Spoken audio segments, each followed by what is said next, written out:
I'm starting again. Okay. Oh, it's wonderful. Yeah. Oh! That's His Grace Brooke Rolston over there, exclaiming. Dvorah Kost here with the accordion. We're going to sing a song or two in memory of my great-grandmother, Zlata Barshewsky. That's your great-grandmother. And Pere Jacques, the French priest and righteous person.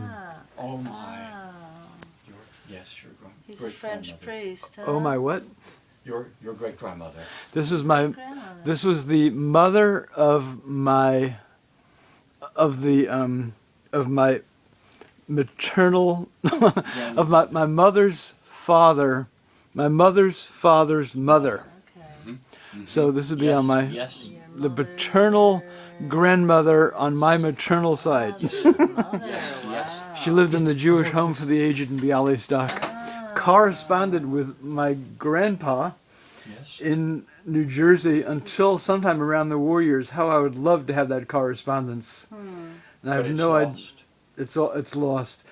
Oh. He died in '68, and then my grandmother moved out of the house they lived in Englewood, New Jersey, and moved to the Workmen's Circle Home for the Aged in the Bronx, where she died 1981 at age 99 or 98. 1981. Yeah. Wow.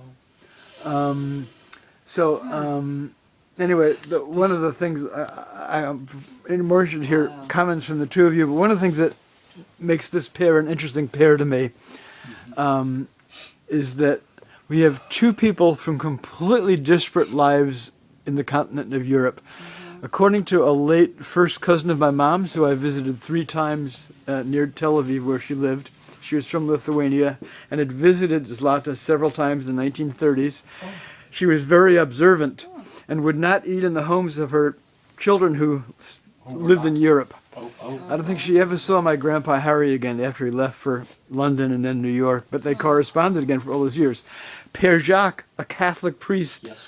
French, Catholic, and both caught up in the maelstrom, the kingdom of night, as Elie Wiesel calls it, of the genocide and murder and theft of Yes. 10 million, Europeans, Jewish and non-Jewish. And Pere Jacques is framed with the Star of David. Yep, I've made him an honorary Juif, You did. Jew. You did. Something I would not do for delving into theological politics, but I would not do that for the late our own Aaron Lustiger, the Archbishop of Paris, who incensed Jews all over the map, especially when he went to Israel around 99. He always called himself a completed Jew. You and I have talked about that. Oh my God. I've been Yeah. trying to tell people recently about what that phrase should mean, what they should hear in it and behind it. This is definitely added, since you had this work, you were ready to place Zlata in part of this mosaic. The space for her was already created, but this is added. That wasn't done when you were That was visited. not here. That I was can tell not- exactly when you were here by looking at the video, which is up on YouTube, of your course. visit. Of course. Now, I want to hear your perspective on this as you are a Christian. It's the train tracks, and it's the train tracks that carried people to their deaths. And what else? And what else? Think as a Christian what it might mean to you. Train tracks as a Christian. My God, I don't know. Peace train? No. The stakes, right? Okay, keep Well, going. Stakes Maybe. nailed Keep going. into Maybe. Jesus' hands and feet. That's an could interesting be. interpretation. That could be. Keep going. It's not easy for me to go any farther. Thinking things aside, kind of as Dvorah was moving into, aside from train tracks. Jail. It looks like Jail, okay, that'll work. jail. I'm going to have to give a broad hint then. You are. Think, Cargo. while we have 5 railroad spikes here, 3 of them are prominent. And what does the number 3 connote to you? Well, I'm no longer a Trinitarian, but a traditional Christian would be. Right. And they would There say you go. they would say Trinity is reflected. in There you that. go. Continue. Okay. And Wow. Was And- that on your and mind Dvorah, when you that- put that together? well, that it occurred to me while I was working on it that I've made that this would give a frame of reference for Christians, Christianity. Now I'm going to answer, but I still want to hear your interpretations first, because otherwise, anything else for Brooke in particular? Even you said you're not a Trinitarian, That's so Yeah. But in terms of what your knowledge of Christian belief and the Trinity and all that, tell me what you think of, I'm going to ask a question here, in terms of Christianity and the Holocaust, what comes to mind for you? Oh, well, that Germany was nominally Christian, and that the greater part of the Christian church, I found a photograph recently. Maybe it's in one of the books that you've given me, a photograph of the Christian hierarchy raising their hands in Nazi salute. Sure. Beside Nazi soldiers, Sure. Nazi officers, Right. the same salute. Right. The official Protestant and Catholic churches were both aligned with the Nazi government. That's right. It took And the according to confessing church Elie to bring Wiesel, any contrast. Yeah. Just for viewers, the Confessing Church was the anti-Nazi resistant church led by Dietrich Bonhoeffer. That's correct. And in the book I have, Harry James Kargas, in conversation with Elie Wiesel. Kargas is a late Catholic teacher. Okay. It was published by the Catholic Polish Press in 1975. Wiesel mentions in response to a question by Kargas that 20% of the SS troops, murderers, were practicing Catholics and Protestants, which is a huge percentage. So when I think of this, I'm going 20%? to move into... What else would they be? I would have guessed a higher number. Yeah, I would have actually. too. That's not very high. Actually, 20% of however many thousands or tens of thousands were SS troops would be very high to be, Really? to my What else thinking, would they be if not practicing My question Christians is and Catholics? Dvorah. they would have How been else? like just non-practicing Non-practicing of Protestant anything? and Catholic background. Yeah, Oh. just like, Actually, okay. Yeah. That surprises me because I would have guessed that nominally most Germans were part of some official state religion, but I don't know that. I would have thought that too. so, so my response, my thinking is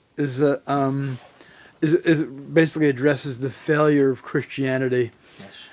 as a religion during the time of the Shoah, the Holocaust, and the murder of all these millions of people, not just Jews. I always like to point out That's there right. were 4 million non-Jews that were That's systematically right. murdered That's by right. the That's Nazis right. and fascists. Romani, Romani and and gays. a And 250,000 Politicos. German and Austrian physically and mentally disabled people were mainly gassed to death before they began what was called the final solution to the Jewish problem.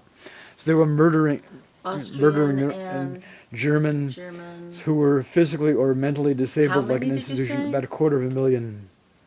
Really?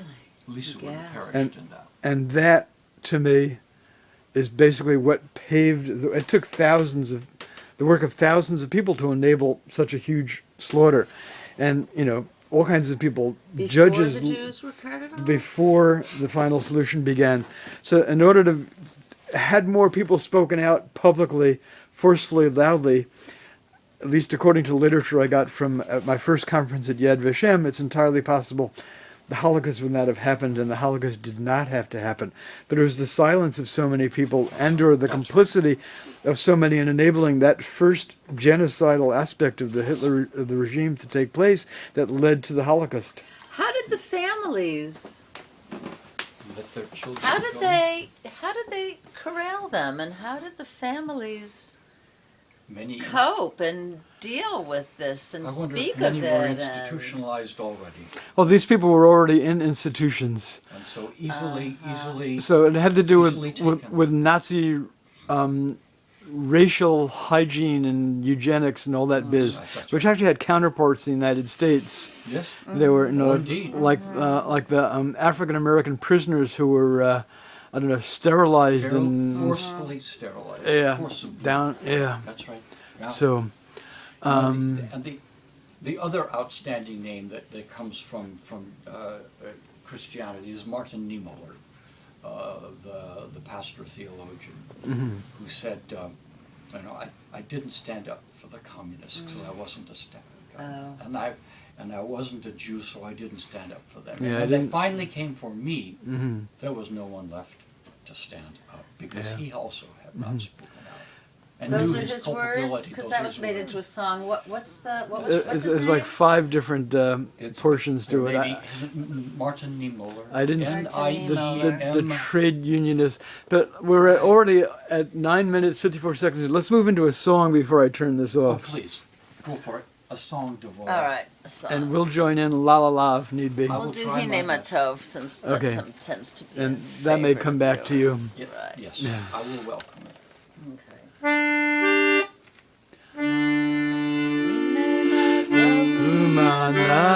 Umanayim shevet achim gam yachad hine matuv umanayim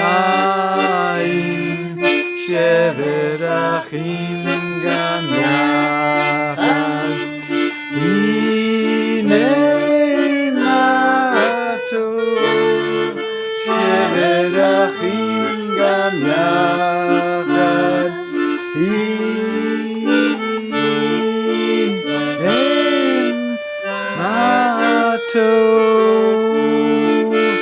shevet achim gam yachad hine matuv umanayim shevet achim gam yachad hine matuv umanayim shevet achim gam yachad. Thank you. Thank you.